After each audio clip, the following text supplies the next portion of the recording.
rekan-rekan berbahagia sekalian, perkenalkan saya Bigita Felimerung dan rekan saya Gialia Tahi. Nah, pada saat ini kami akan mereview galeri wall yang telah saya buat, yang di dalamnya ada modul ajar, ada bahan ajar, ada LKPD pembelajaran dan asesmen pembelajaran. Nah, modul ajar yang saya buat ini pada mata pelajaran IPAS fase B kelas 4 di SD Negeri 1 Tondano dengan materi pelajaran pada bab 6 yaitu Indonesiaku Kaya Budaya. Baik, terima kasih Brigita. Nah, saat ini saya akan bertanya mengenai apa saja capaian dan tujuan pembelajaran yang Anda gunakan dalam modul yang telah Anda buat ini.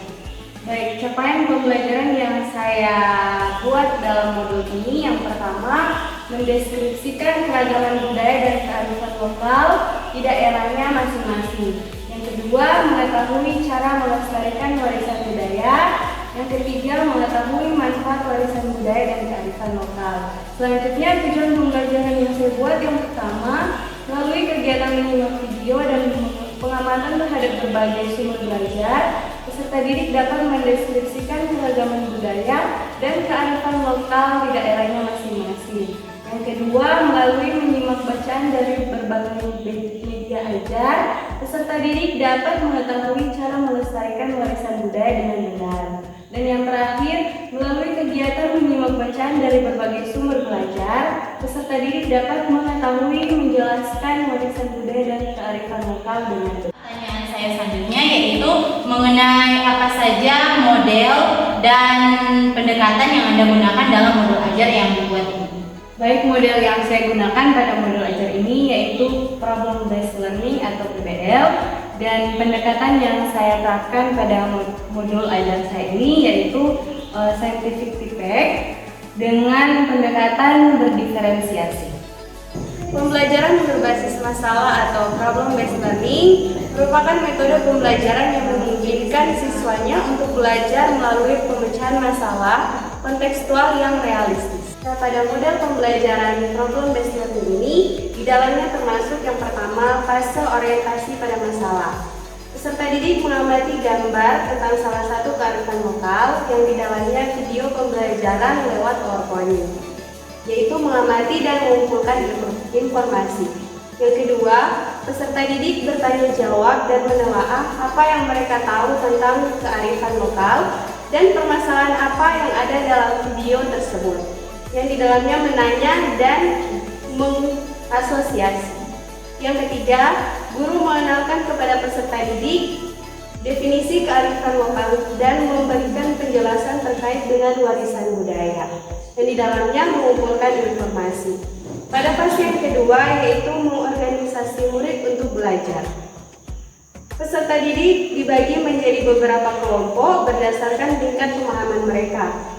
Menggali informasi mengenai contoh kearifan budaya di berbagai sumber belajar sesuai dengan profil belajar masing-masing. Yang kedua, peserta didik melakukan kegiatan diskusi bersama kelompoknya masing-masing untuk menggali informasi dari berbagai sumber.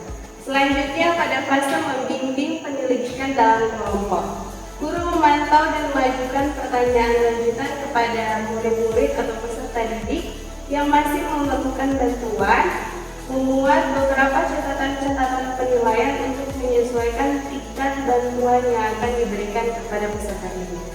Yang kedua, peserta didik menyusun hasil diskusi mereka sesuai dengan minat mereka masing-masing. Boleh dalam bentuk infografis, catatan untuk disampaikan secara lisan, poster, tabel, atau mind mapping. Pada fase selanjutnya, mengembangkan dan menyajikan hasil.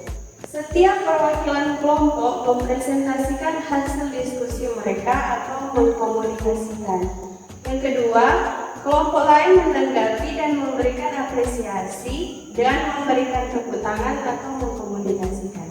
Pada fase yang terakhir yaitu menganalisis dan mengevaluasi. Guru bersama peserta didik melakukan evaluasi pembelajaran. Yang kedua, guru membimbing peserta didik membuat kesimpulan bersama secara lisan atau tertulis dengan memberikan pertanyaan seperti, menurut kalian apa itu kearifan lokal? Yang ketiga, guru menggunakan hasil diskusi untuk memberikan penguatan dan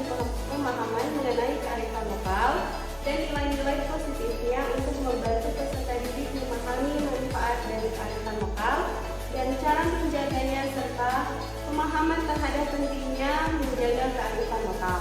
Yang keempat, arahkan peserta didik untuk melengkapi jawabannya sesuai hasil diskusi, kemudian mengelaborasikan mengenai pemahaman akan kearifan lokal, manfaatnya, serta cara melestarikannya.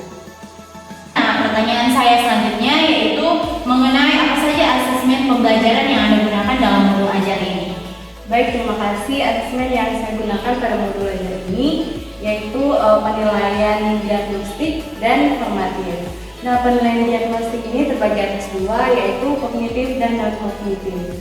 Dan dalam penilaian diagnostik kognitif, di dalamnya saya membuat pertanyaan romantik. Dan untuk penilaian diagnostik non-kognitif, ada penilaian diri dari siswa dan penilaian refleksi guru. Selanjutnya, untuk penilaian formatif, yaitu ada penilaian sikap, pengetahuan, dan keterampilan. Yang di dalamnya saya membuat penilaian dalam bentuk observasi performa dan soal evaluasi serta soal pilihan ganda. Nah, Brigita, saat ini saya akan bertanya, bagaimana Anda menyusun bahan ajar yang ada di dalam modul pembelajaran ini?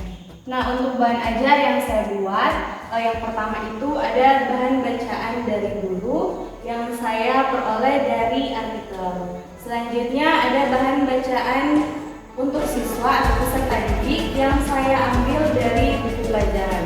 Selanjutnya ada sumber belajar yang saya peroleh dari buku, dan yang terakhir ada infografis yang telah saya buat sendiri. Demikianlah teman-teman untuk review perangkat ajar yang telah Brigita buat. Saya mengucapkan terima kasih kepada Brigita yang dimana sudah bersedia untuk diwawancara. Terima kasih juga kepada rekan saya Anggia yang telah bersama-sama dengan saya mereview galeri wall modul ajar yang telah saya buat. Terima kasih juga kepada Profesor Dr. Kosmas Puluakan MSI selaku dosen pengampu mata kuliah Prinsip Pelajaran dan Asesmen 2. Juga saya berterima kasih kepada guru-guru dan kepala sekolah anggota DPL. Terima kasih juga kepada tim kelompok DPL saya yang telah membantu saya. Sekian dari saya dan teman saya Anggia. Terima kasih dan sampai jumpa lagi.